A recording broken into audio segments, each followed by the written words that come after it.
ಸೃಜನಶೀಲತೆಯ ಮಾದರಿಯಾಗಿರುವಂತಹ ಕಾವ್ಯ ಭಾಷೆಯನ್ನ ಉಪಯೋಗಿಸಬೇಕಾಗಿದ್ರೆ ಅಲ್ಲಿ ಕವಿ ತನ್ನ ಪಾಂಡಿತ್ಯವದ ಮೇಲೆ ಅವಲಂಬಿತನಾಗಿ ಏನ್ ಮಾಡ್ತಾನೆ ಅಂದ್ರೆ ಕಾವ್ಯಕ್ಕೆ ಎದುರುಗೊಳ್ತಾನೆ. ಕವಿ ಅಂದಮೇಲೆ, ಕವಿತೆ ಅಂದಮೇಲೆ ನಿಮಗೆಲ್ಲ ಗೊತ್ತಿದ್ದ ಹಾಗೆ 2 ಆಂತರ್ಯಗಳನ್ನು ಅದರಲ್ಲಿ ನಾವು ಗಮನಿಸ್ತೀವಿ. ಒಂದು ಯಾವುದು ಅಂತಂದ್ರೆ, ಒಂದು ಆಂತರಿಕ ಸೌಂದರ್ಯ.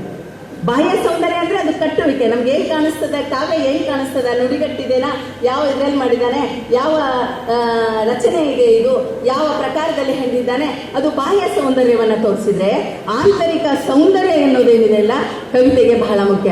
ಅದು ಆಂತರಿಕ ಸೌಂದರ್ಯದ ಜೊತೆಗೆ ಭಾವನಾತ್ಮಕವಾಗಿ ಒಂದು ಧ್ವನಿ ಬರ್ತದಂದ್ರೆ, ಈ ಭಾವನಾತ್ಮಕ ಧ್ವನಿಗೆ ಏನಿರ್ತೈತಿ ಅಂದ್ರೆ ಲೋಕದ ಪ್ರತಿ ಸನ್ನಿವೇಶಗಳನ್ನ ಕಾಣುವಂತಹ ಒಂದು ಒಳಗಣ್ಣು ಇರ್ತೈತಿ. ಅದು ಯಾರಿಗಿರ್ತದಂದ್ರೆ ಕವಿಗೆ ಇರ್ತದೆ. ಆದ್ದರಿಂದ ಗ್ರಹಿಸುವ, ಊಹಿಸುವ ಮತ್ತು ಏನಂದ್ರೆ ಅದನ್ನು ಇತರರಿಗೆ ಹಂಚುವಂತಹ ಕಲೆಗಾರ ಯಾರು ಅಂತಂದ್ರೆ ಅವನು ಕವಿಯಾಗಿರ್ತಾನೆ ಅಂತ ಹೇಳ್ತಾರೆ. 6ನೇ ಶತಮಾನದಲ್ಲಿ ನಮ್ಗೆ ಎಷ್ಟು ಹೆಮ್ಮೆ ಅನಿಸ್ತದ್ರಿ ಕನ್ನಡ